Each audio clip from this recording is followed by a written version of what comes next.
What is going on, everyone, and welcome into the second episode of Quick Nine presented by the Odds Breakers. On this week's episode, we have a very special guest, John Haslbauer.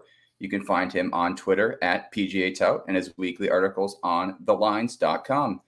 John, thanks for joining me today and welcome to the show. Thanks for having me. Happy to be here. It's good to be back in the golf season. Yeah, it really is. It's like Christmas almost with the Fortnite Championship. All right, I guess getting into things here. Usually I'm able to find a little bit about my guests beforehand. Your website, PGA Tout, you've started in 2021, which we'll get to in a second here. The only real info here is you're from New Jersey here. I won't really dive it too much into your personal background here, but I guess you kind of give us a brief overview with your introduction to gambling, kind of how you got in it, and then more specifically, golf betting. Yeah, for sure. I think like a lot of people on Twitter, COVID kind of like sparked this, like taking gambling from this thing that you would like talk about with friends at work to like more of like a livelihood thing where it's like, this is what I have to look forward to today. I was betting on like, Russian soccer league and ping pong. Yeah, exactly. Korean baseball, like just trying to keep myself occupied, keep myself sane.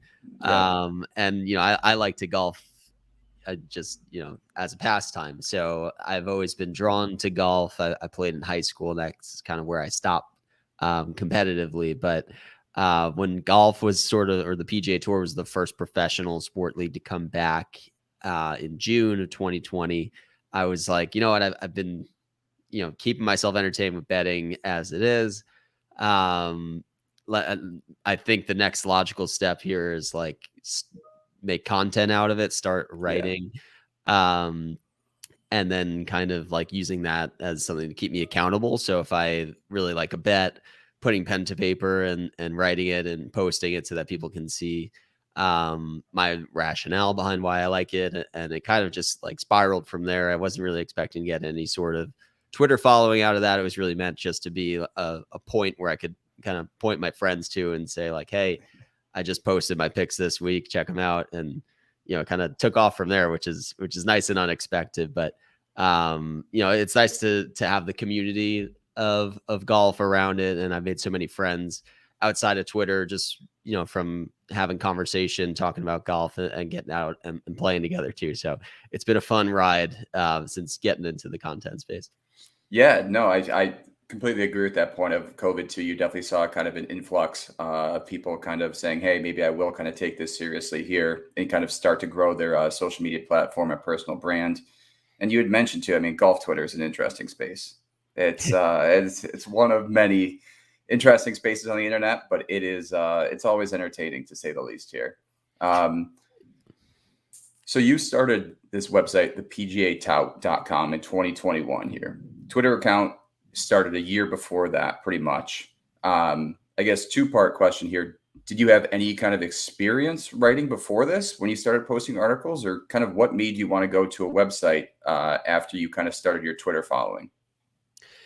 Yeah. No, I did not have any experience writing, and I definitely did not have any experience with like blogging or creating a website. So it was a lot of trial and error.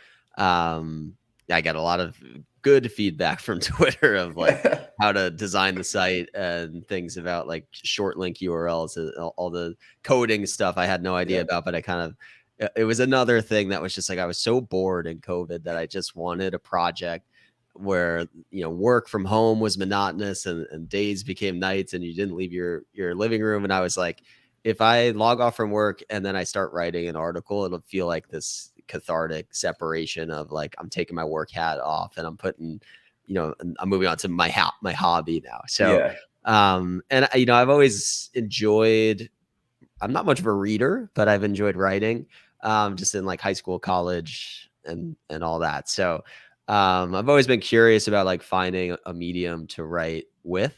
And it's nice that this worked out because I didn't like go to like journalism school or anything.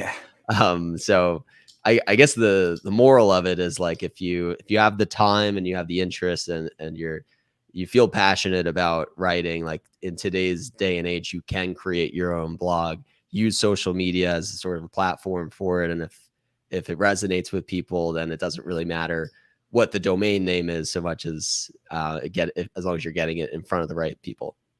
Yeah. No, I completely agree. So I personally really enjoy kind of your articles each week here. I've noticed kind of the progression from when I started following you, which I think was around like a year ago almost, that I saw kind of your Twitter, started reading your articles. You have a unique format to your articles, which I really enjoy.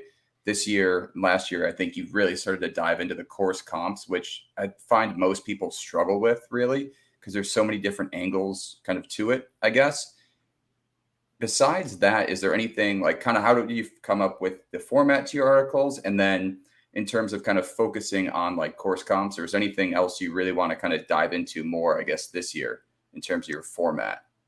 Yeah, for sure. That's a good question because when I had my own blog, I feel like it was so disjointed and it was just stream of consciousness, and I was Right. writing, and each course there's a different piece that I would want to spend more time on, and comp courses are very relevant at some courses. They're not very relevant at all at others. Like in Augusta, you don't really need comps. You just look No. at course history. We like, or if it's a course that we haven't seen before, like in Olympia Fields for the BMW, like you mentioned, then you need comp courses because you don't have anything else to really reference off of. So it's not the same every week. That's what I love about golf, is it just keeps it fresh, and no 2 weeks are the same. Every time Yep. you have a different course, there's a new reason to research it. So from that perspective, it felt disjointed. And then I went to the lines, and I kind of have an editing team now with me, which is awesome. So I can write something, they can give feedback and say like, the SEO optimized way to structure this is to lead here and use these key terms. So I've definitely taken that into account since I've had my blog, just to make it searchable and kind of grow the footprint, not just through Twitter. But yeah, I think in general, I try to take a step back as often as I can and not just copy, paste, and repeat, take feedback and finish the article and say, like, if I'd never heard of me before, I've never read one of my articles, and I got this article in front of me, does it answer every question I needed to answer before I were to place a bet? So I think of it from that perspective, and then I try to make sure, if I'm aware of the other content in the industry, is this a complementary piece to it? Am I saying the same thing as everybody else? I kind of want to avoid doing that. So just making sure that the information is fresh, informative, and hopefully as accurate as possible. Yeah, no, I think you do a great job. It's not just kind of copy and paste of the GCSA fact sheet each week and then kind of going from there. So another thing in your articles is you post a weekly model as well. So I guess do you mind kind of talking me through the trials and tribulations with kind of finalizing that? And then you'd mentioned before you didn't really have any coding experience, I guess. So kind of what program is that model in? Do you mind just giving us a little background into that? Yeah, so I use Fantasy National. If you're familiar, I think Yep, there's Fantasy National, there's Rick Rungood, there's becoming a couple others in the space, but I think Fantasy that's National and Rick Hurts. Rungood are probably the two Yeah, most popular. yep.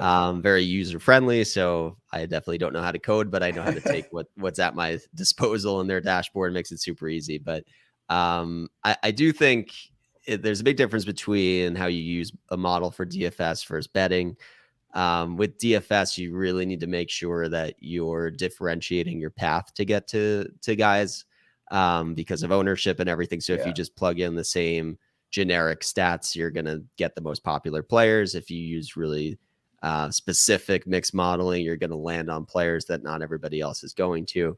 So I think going back to the comp courses, that's I think an angle that I always take that feels a little bit more unique because it's a little bit more subjective. Not everybody's going to use the same comp courses every week, but I think there's a lot of value in them. So I'll always place a lot more weight on a comp course and trust my own research that, based on what I know about the course, it should play a lot like these 5 to 6 courses too. Um, but from a betting standpoint, it's you can get away with being a little bit more basic with the model, because you're really just trying to land yeah, on the best plays. You're just trying to beat the book and nobody else. So um, I think other than that, I do definitely reference what I put into the model the year before for a given tournament, because in theory it shouldn't change too much. The players it spits out will, but what's important for that course should not change. And if I have a good week at that tournament the year before, I definitely try not to change it much. Yeah. If I have a poor week, then I'll definitely revisit it, try to look at the leaderboard from the last few years, try to pick up any consistencies with or trends with the player profiles who played well, who played poorly, and could try to incorporate that the following year, so that I'm always kind of hopefully learning from any mistakes that happened the year past. Yeah, no, that totally makes sense here. All right, so a little bit of personal question here. I guess three-parter here.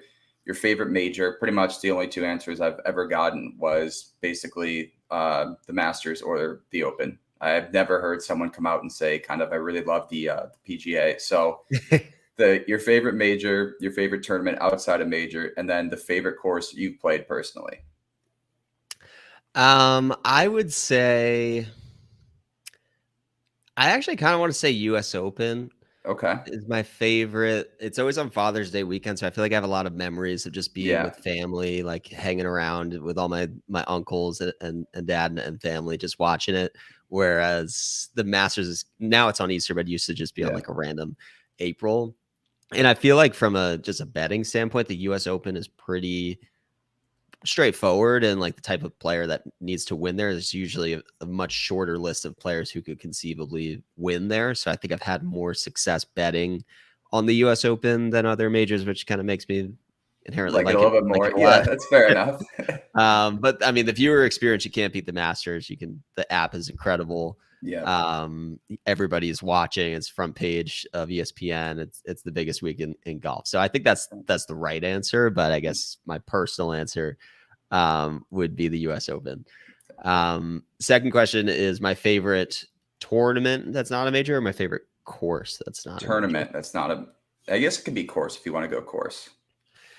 I think Sawgrass is my favorite course, which is kind of like a cheating answer because it's like the fifth major. But I did get to play it in 2021. Oh wow. And that was amazing. So Yeah. it's one of those things where like you've watched so many shots there that you know every single hole before you've even played it when you're seeing it for the first time. And there's like not that many courses I think that exist that I could say the same about. So I would say for both of those reasons, Sawgrass or the Players would be my favorite non-major.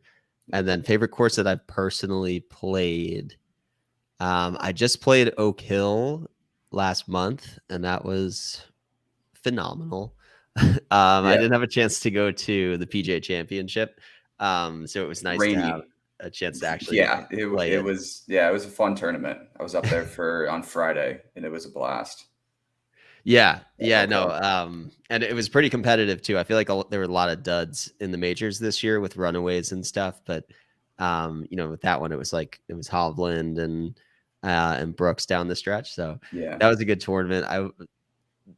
Oak Hill is like the most top of mind. I think Sawgrass also could be my answer for question two. Yeah, that's fair. But I played the Ocean Course at Kiowa in May, and or in April. That was great, but it's so difficult that it's like borderline wasn't that enjoyable because it was just kicking my ass the whole time.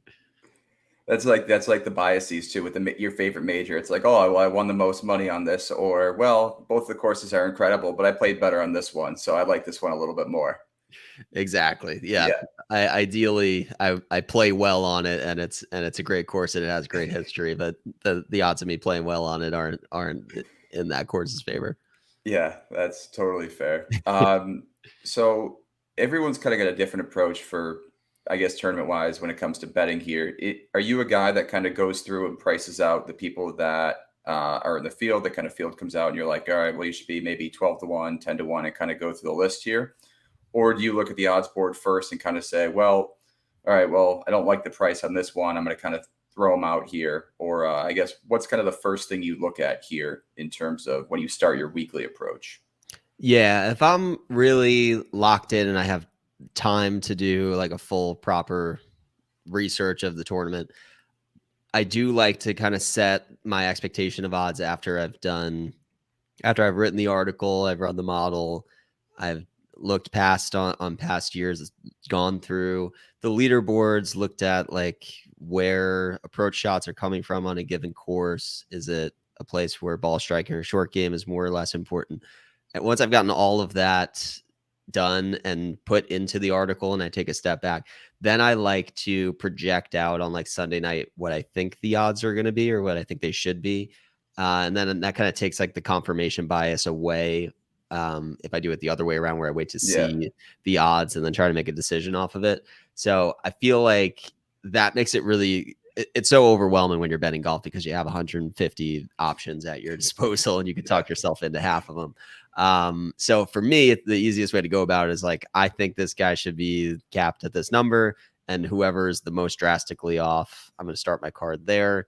There are certain weeks where I have a little bit more conviction on a guy's form and, of course, history and course fit. And I'm anticipating that he's going to come at a discount because he's not doing well in an area that I don't think matters as much at a given course. So in those weeks, then I'll just start with a guy that I really want exposure to, regardless of price, and then kind of build around it from there. But definitely no 2 weeks the same, apart from just doing all the proper research on Saturday through Sunday morning, getting the article up, and then taking a step back and getting prepared for where the odds are going to be. Yeah. So, in terms of constructing your card, you've done the research, you've kind of done all the background info here. Are you a guy that starts with the kind of the outrights and then works his way down the board, or do you kind of start with your placements, first round leaders? I know you release the first round leaders as well as outright. So, kind of where do you start with in terms of analyzing each market? Yeah, I always start with outrights first, and I'll usually fill my card on Monday. Yeah, Um, and I always do the same constant exposure week over week. So I do 3 units total to pay out 24 units per outright bet. So 8-to-1 ratio. If I hit one outright every 8 weeks, I break even, which comes to about one outright every 2 months, which comes to about 6 outrights a year. So if I hit 6 outrights in a year, I know I've essentially broken even. There's a little bit less tournaments this year with like a lighter fall. So 6 yeah, outrights probably is enough to turn a small profit. That's always the goal I set for myself every year.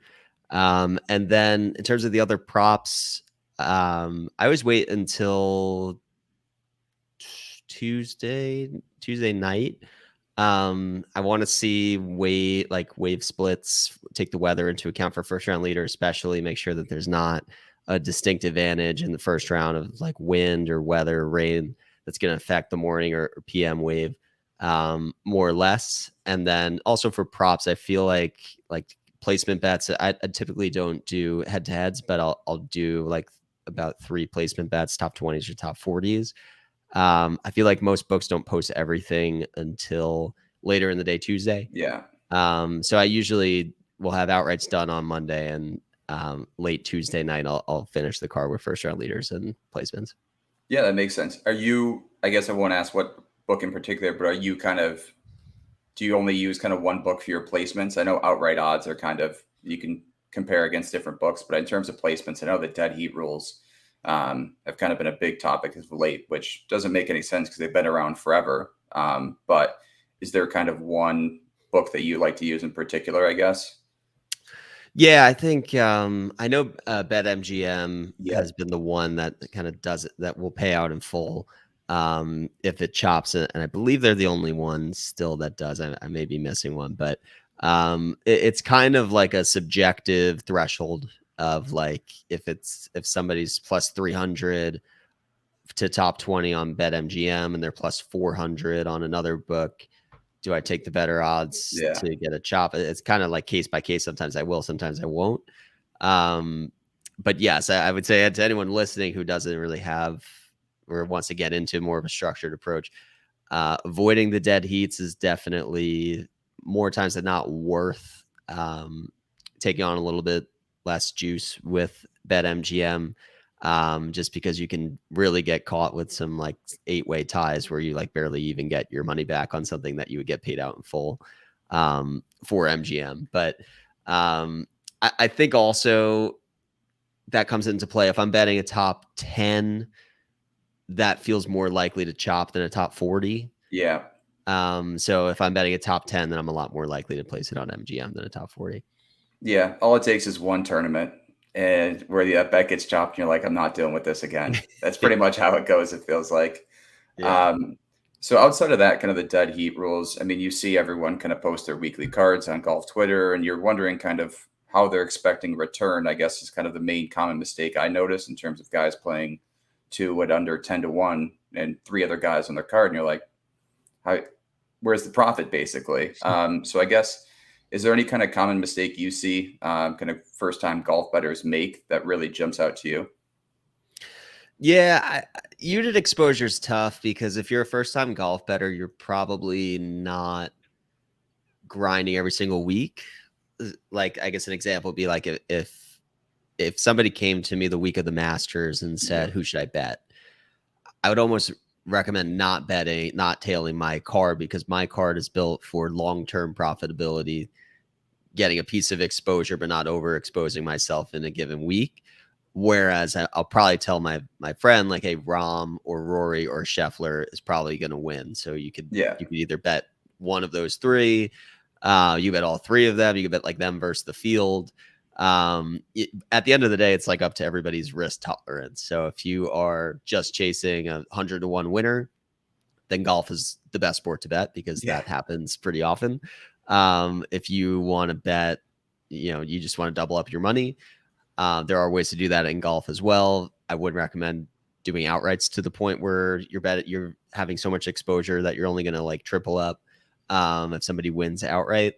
So unit exposure, I think if you want to get into golf betting and you want to be in it for the long haul, which is what I would recommend, because if you're just sporadically betting every 4 tournaments a year, it's hard to be profitable. But if you stick to it, you pay attention, you learn the trends and everything, it's much easier to turn a profit longer term.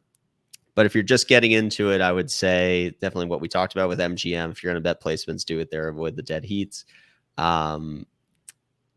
Try to stick to a consistent units in, units out exposure. That can be whatever you're comfortable with your risk tolerance.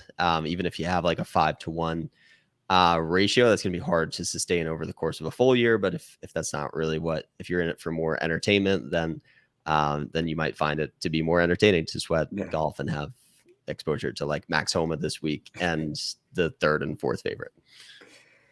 Yeah, no, that definitely makes sense. It's always funny kind of when the majors roll around and you see some cards like that, and you're just like, well, this is kind of the first time I've seen you post golf picks all year, so I guess we're rolling with it. Yeah, Um, it's fine. I mean, if you're gonna bet every favorite, don't like tout yourself as the best golf bettor in the world because of how many winners you hit, because you're just not playing on the same scale as everybody else. yeah, But for the most part, I think golf Twitter is pretty good about generally like staying in a similar threshold. But yeah, you gotta watch out for the people who say they win every week because they bet every favorite every week. yeah, they certainly hold you accountable. There's certainly a few policemen on golf Twitter when it comes to placing your card. Last question here. I guess kind of the golf industry is pretty tight knit as it is. There's only so many media outlets out there. You write for kind of the Lines, which is one of the larger sites as well. Any kind of advice for people kind of breaking into the industry and kind of growing your personal brand of how kind of you did it from starting on Twitter to developing a fan base and then kind of writing for one of these major networks? Yeah, I would say, I mean, I'm primarily on Twitter, and I guess our sort of golf Twitter bubble is primarily there. So I can't really speak to if people have had success on like TikTok or Yeah, Reels or Snap. Like you wouldn't on Snap, maybe Reddit might have a community where you can find some success. But just speaking to my experience on Twitter, just being a part of the conversation, like if there are debates of like who should have been on the Ryder Cup team, or you know, Bryson DeChambeau was, you cut oh, out for a sorry. second there. Yeah, no, you're all good. I don't know. You were Should we basically just, talking about Bryson. yeah, You're like, okay. yeah, So yeah, I think my internet might have went out for a second. It's like thunderstorming in Jersey City right now. But yeah, to go back to advice for people trying to get into the industry. I think Twitter gives you the opportunity to engage with people who have a large platform. So if there's a debate about who should be on the Ryder Cup team, or Bryson's being polarizing and you think he's great for the game and somebody else thinks he's not, jumping in those conversations, giving your opinion, commenting on posts, drop some memes, like get yourself noticed that way so that you're kind of getting your foot in the door. If you're just trying to be a handicapper, like be right and show people when you're right. So if you hit a winner, just screenshotting it and showing, or like being vocal about a pick before it happens, it hitting, and then showing the screenshots. Every time when I was trying to build my following, every time I hit an outright, I picked up another like 500 followers, just because people are like, who knows what they're talking about? This guy just hit a winner. I'm going to follow him, and then maybe I'll learn how to hit a winner. So that's a big part of it. And then I think just networking, like getting, if you can get invited on a podcast, if you can start your own podcast and invite other people who have their own audiences. The industry, I think, is very large, but very supportive and very open to, talking about golf. So I think that's probably the biggest credit I've had to whatever following I've been able to pick up, is just kind of becoming friends with people through Twitter, going on their podcasts, engaging on Twitter, and then kind of just, building up a network that way. Yeah, no, that's a great advice for sure. Well, I want to thank you for coming on the show. As always, people can follow you at PGA Tout and check out your weekly articles. I know you just posted one on the Fortnite Championship, so be sure to check that out. And thanks again for coming on. Yeah, thanks so much. Anytime. Appreciate it. Perfect.